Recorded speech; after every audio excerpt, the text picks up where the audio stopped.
Justin Turner had some more things to say about joining the Toronto Blue Jays, and he hinted at a potential move that could be coming next. So I'll break that down on this episode and much more on Jays Digest.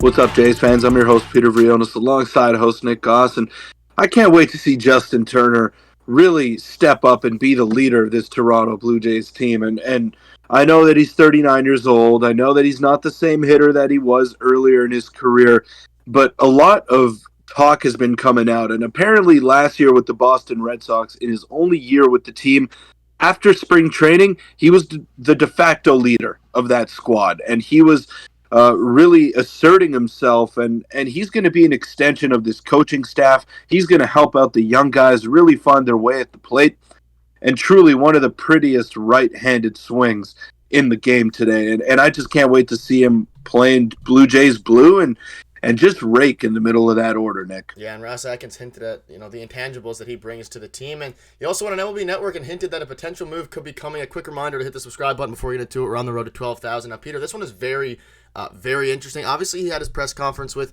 the Jays and all the media, but he went on to MLB Network, and I'm not going to play the exact clip. You can search it up, but I do have the quote for you. I listened to it and got the quote. So they asked him, Peter, about what his role could be going forward, what position he's going to play, whether that's third base, all these different areas, and this is what he had to say regarding maybe if another move could be coming. He said, I think that they are still in the process of figuring everything out, adding players-wise, and there are a lot of good players in the free agent market, and they are not sure yet if a third baseman is in the conversation or not, and he kind of was like smiling while he said that.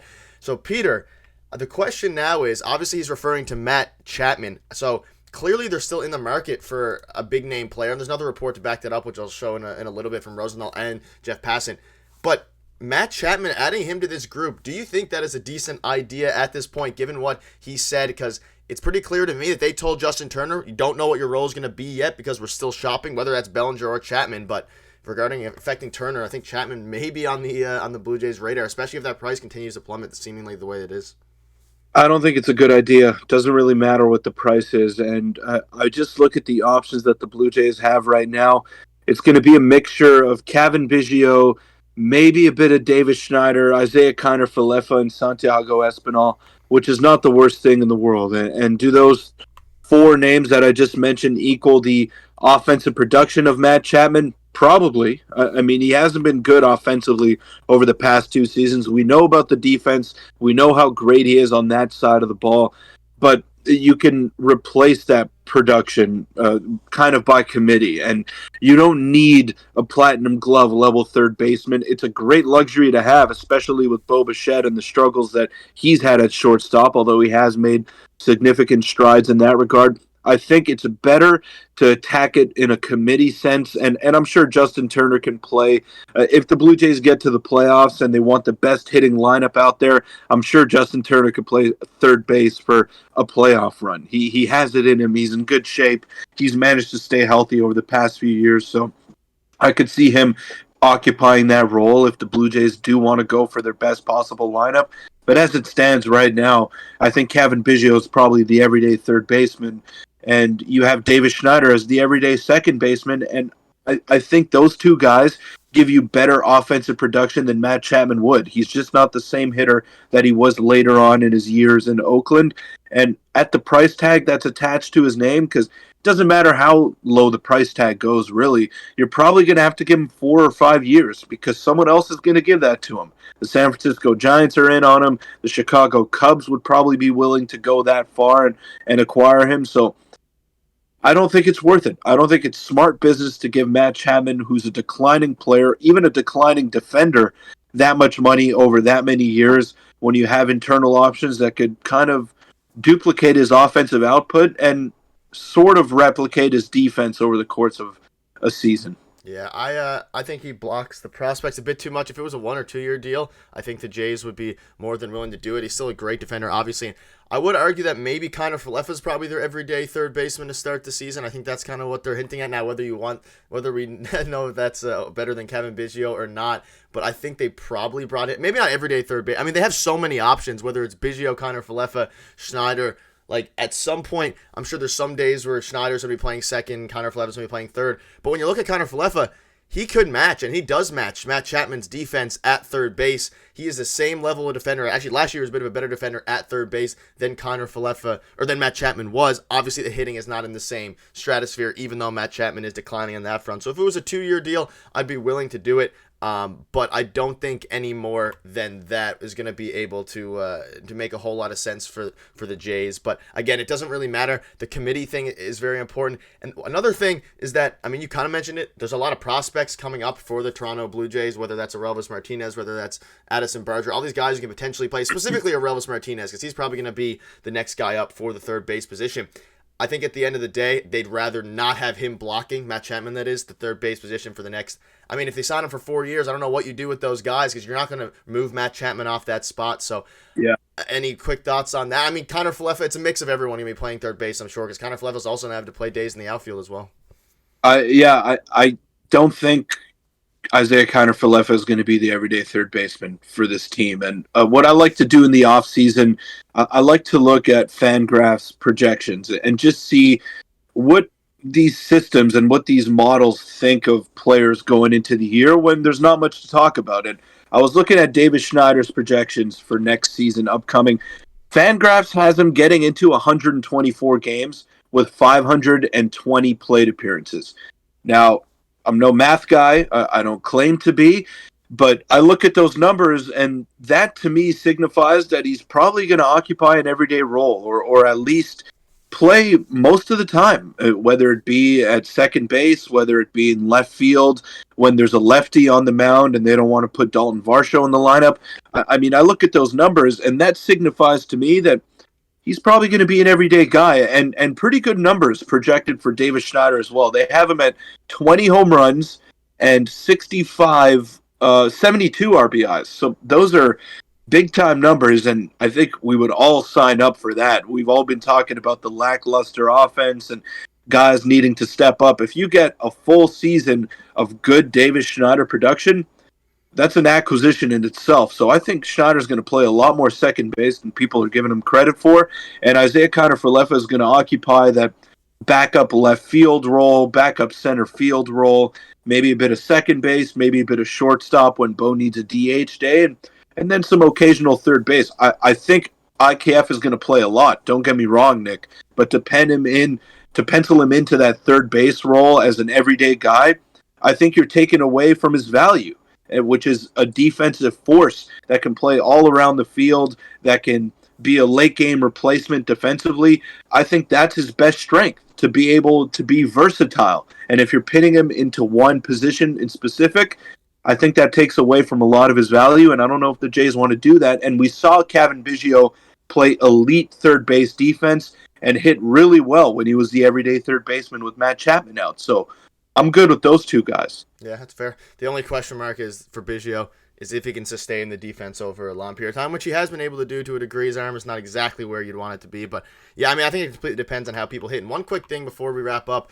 There's been some kind of correlating reports between, we covered the Jeff Passan one regarding Bellinger the other day. Rosenthal came out a few days ago saying there are still teams that have money to spend relating and says could include the Toronto Blue Jays. And I don't know, it seems like they're not done yet. There's all these mixed reports are coming out kind of saying that the Jays have money to spend. They're going to spend money. And I would not be surprised if they get, maybe not Matt Chapman. I think Bellinger is probably more likely at this point. I think it makes a bit more sense. But I don't know if either of them are necessarily likely. The Jorge Soler train has definitely sailed. So I don't know. Do you have any other acquisitions you think that they could be targeting aside from, Bellinger or Matt Chapman, who you kind of agree might not be the best allocation of resources at this point? But yeah, and look, Nick, I know fans don't want to hear this, our listeners don't want to hear this, but the best acquisition that the Jays could make is guys just returning back to form. And we've been reiterating these same thoughts throughout the offseason. Doesn't matter who you get on the open market.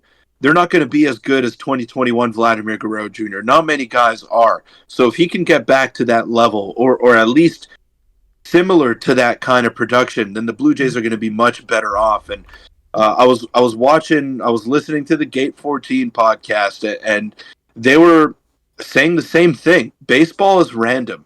We don't know what's going to happen over the course of 162 games. This is not football where you play 17 weeks and and things could align at the right time for you once you get to the playoffs. It's a long, grueling season, and over 162 games, we have no idea what's going to happen. I mean, look how the Tampa Bay Rays started off last year, and then they flamed out. They were in the same exact spot to end the season as the Blue Jays were. After 2 games, they were done in the playoffs. So you got to play the games. You got to let the season play out to really have a judgment. I would like to see another acquisition, but I would like to see the guys just perform better, because at the end of the day, it doesn't matter who you get. If your superstars or superstars don't perform, I mean, you're not going to go very far. If Vladdy has the same season that he did last year, it's curtains. It's curtains. They're not going to go far. And I'm sorry to burst your bubble this early before the season even starts. If he doesn't perform to the level that he set in that 2021 season, or at least close to that, I don't see the Blue Jays accomplishing much. They have a great pitching staff. They have a great bullpen. They have great defense. But if they can't hit to the standard that they've set in the past few years, then I don't see them going far. And no acquisition can change that. It doesn't matter who you get if your guys don't play like they're supposed to be your guys. Yeah, hopefully Vladdy can turn it around. I think, yeah, at the end of the day, whether you add a Matt Chapman or not, Vladdy has to perform. I mean, it's not even. But you're not adding him. He was part of the problem exactly. last year. That was a big part of the problem last year. And I'm sorry to cut you off, but that's the way it is. Like those guys were big parts of the problem last year.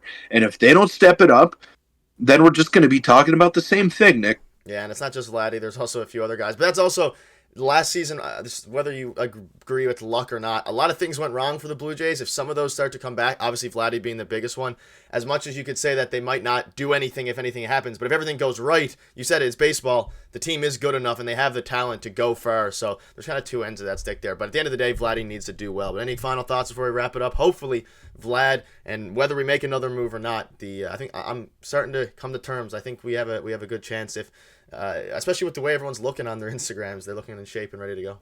Yeah, they won 89 games last year, and not at one point were we happy with the way that they were performing. So that just tells you how talented and how high the expectations are for this group. And I can't wait. I can't wait for them to start playing again, because I truly believe that whatever happened last year, they took it personally. And you're seeing it with the Instagram stories and guys that are getting in the gym and really taking it upon themselves to improve. Alejandro Kirk shedded a bunch of weight. He looks like he's in the best shape of his life.